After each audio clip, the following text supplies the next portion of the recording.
Yeah. Meeta, how's your role going to be in this movie? I think the role I'm playing is called Aarti, and she's Prabhu's sister and Vasudevan and Shanti's daughter. Okay. But the reason I really connected with this role is that there is a girl like this in every house, Yes. where they haven't shown the way they've shown it in this film. What I've seen, I don't think they've shown it that way till now in all the cinemas that I've seen. అంటే unique role అని చెప్తున్నారు మీరు. Unique. ప్రతి ఇల్లు Yeah. Shivani ఇంట్లో శివాని ఉన్నట్టు వేరే ఇంట్లో వేరేవారు ఉండలేరు కదా. okay. So it is but అంటే ఇలా సిబ్లింగ్ రోల్ అనేది చాలా మూవీస్ ఉంటాయి ఇప్పుడు కానీ మా ఇంట్లో మా అక్క ఉంది. మా అక్కకి చదువు బాగా వచ్చు. నేను కూడా బాగానే చదువుతాను కానీ నేను యాక్టర్ అయిపోయాను. ఓకే. మా అక్క ప్రొఫెసర్ అయిపోయింది. ఓకేనా? తో దూరం నుంచి చూసినప్పుడు ఓ అయితే మీ ఇంట్లో బ్రెయిన్స్ మీ అక్కే కదా అంటారు.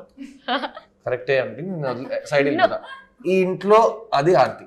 Yeah, no, but for me, the meaning, the reason what I mean is unique is that why they haven't shown is that the responsibility that girls take in a family, I don't think they've shown it in the way they've shown in this film.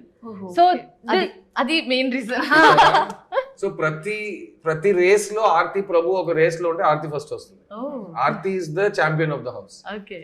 కానీ Prabhu because is the elder one, ఆడికి వేరే pressures ఉంటాయి. yeah, the pressures on him is throughout a the lot. Trailer కూడా ఆవిడే ఇల్లు కావాలి నాన్న కావాలి కాదు కావాలని అది చెప్పే రైట్ అర్హత అన్ని తనకే ఉంది. Okay. మీరు సినిమా చూస్తే మీకు అర్థం అవుతుంది ప్రభు గురించి. Okay okay. ప్రభుకి అన్ని చేయాలని ఉంటది కానీ రిజల్ట్ అతని చేతిలో లేదు కదా. So he has to adapt to that.